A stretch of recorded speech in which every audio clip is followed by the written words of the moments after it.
Siguro ako no. Siguro mong basa. Hatag dagal explanation. Good morning, ma'am. We are here to report the type of debates. You may not be aware of it, but you use debates even in your daily activities. You hear people argue in different domains. Home, school, office, market, church, and in the government. Ang debate daw kay magamit sa bisagasa sa eskwelahan, office, balay, bisagasa mo magamit. Yun. This is so because a debate loosely defined involves the exchange of opposing ideas or argument. A debate which is carried out of in a formal manners usually takes place in a public meeting. Gamit kaysa sa public meeting, debates kay nasa kanya-kanya nga kaning idea. The exchange of argument follows a certain procedure or a set of rules and thus a definite format.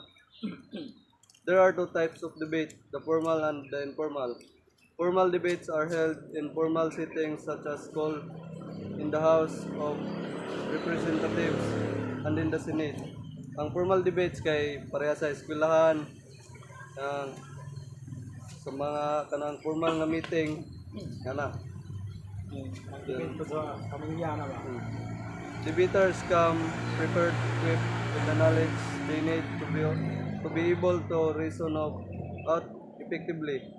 Topic is debated upon and the debaters listen to the arguments raised by the other debaters from which they build their arguments in the earth position. Informal debates, on the other hand, do not follow strictly structure. While there are also two sides of affirmative and the negative, to take place anywhere and does not have to involve two items. It may take place between two or more people arguing for one against a certain issue. An example would be two friends deciding where to eat their lunch for the day. That's all. That's all. Sunod, isunod sa kon. Skill needed debate. You need all the language micro skill to be an effective debater. The productive and receptive skill work together and are not independent of each other. Certainly, this skill should go with critical thinking, especially since listening, speaking, reading, writing, and viewing can only be successful if practiced with critical thinking. As you listen, speak, read, you also need to take down notes, so note taking is imperative.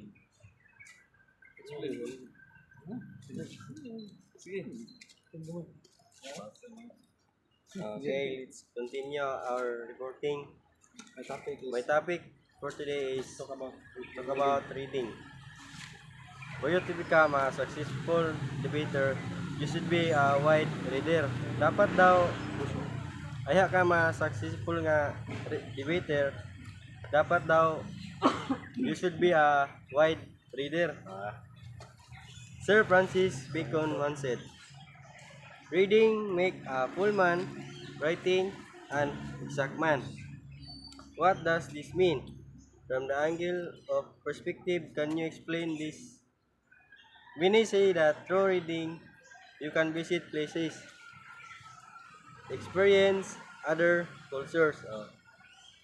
Daghan daw gaingon nga pwede ka maka-visit sa laing-laing lugar din. Maka-experience ka sa laing kultura and learn new things. Dapat kay mahibalan nga bag-o. In fact, if you read extensively, you are able to look at things differently. Your knowledge of things is not restricted to a single perspective but too many. You're able to think more objectively because you have gained a deeper understanding of life. Such as, in the beauty of being book lover, a passionate reader. That's all. Let's continue now and let's talk about speaking. Speaking, you're being a vocarious reader of bookworm will certainly manifest itself in the way you speak. Ah, kung mistorya ko daw kay ug mabasa ka na sa bookworm nga kwan, mo manifest do rin sa imong kaugalingon mo, sa imong kaugalingon, sa imong self. And then you never run out of thoughts kanang malibog ka ba unsay imong istorya kay mo manifest mo kung mabasa ka sa bookworm.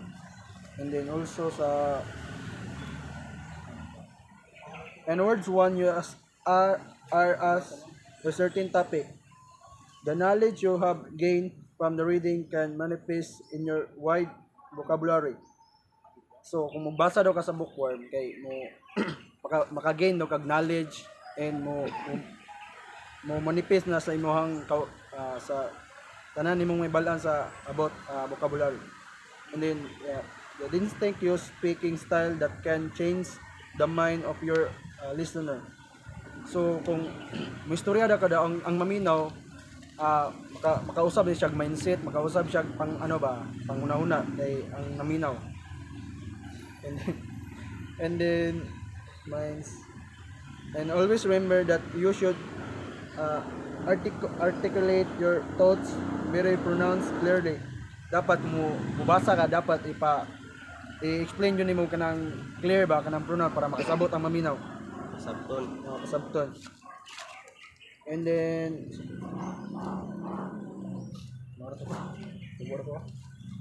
next. Kasalo pa. Last.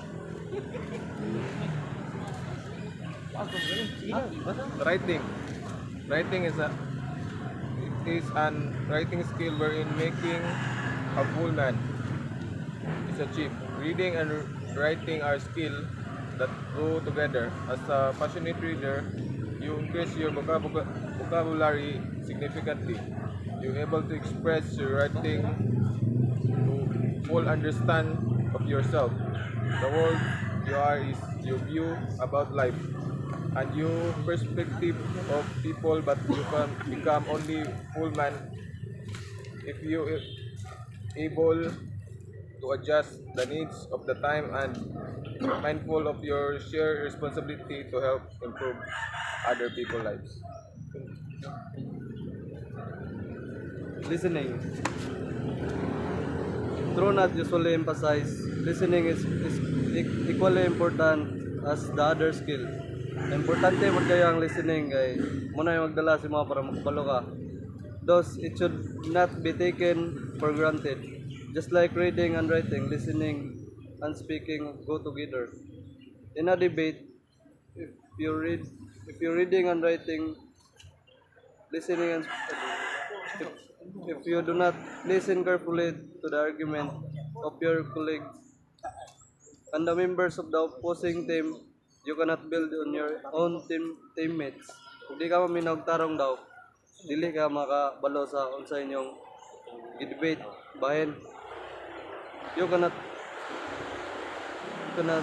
build on your teammates' argument and refute convincingly the claims of the other team. Respectively, Jimi Hendrix once said, "Knowledge speaks, but wisdom listens." Indeed, this is true. For aside from reading, it is only through listening intently that you are able to gain knowledge and wisdom. It is also through listening that you are able to show respect others.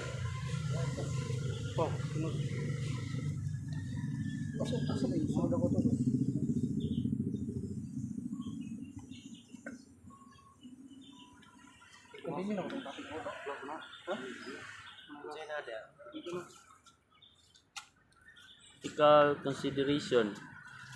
Freely and Sternberry 2014 in their book Argumentation and Debate. Critical thinking for reason decision making define ethics as a set of instructions that guide us decision making by providing standard of behavior, telling us how we ought to act.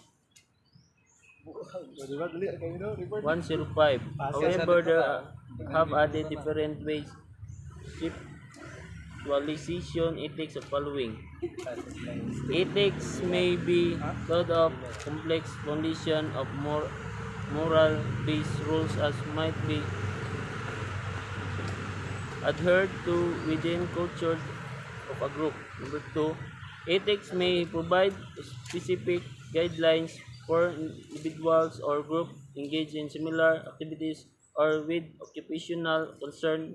For example, business ethics or sportsmanship. Number 3, ethics may characterize the way people think of themselves and the self-applied measure of right behavior based in personality or experience, which guide them to birthwise, birthwise or appreciate behavior. Number 4, ethics may construct a general, universal set of values, guiding a bro- broader understanding about the human condition born of philosophical commitment, construct and motive.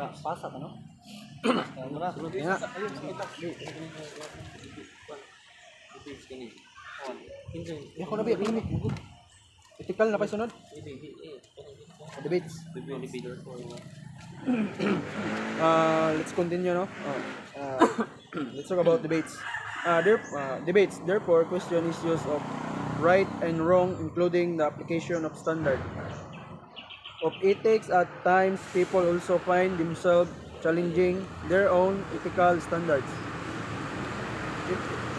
It is also difficult to assume that just because a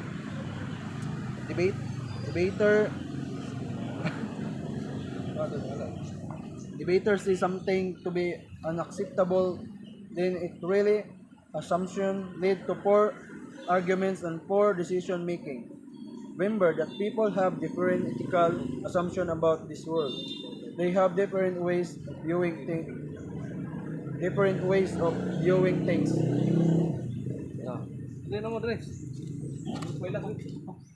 Wala na.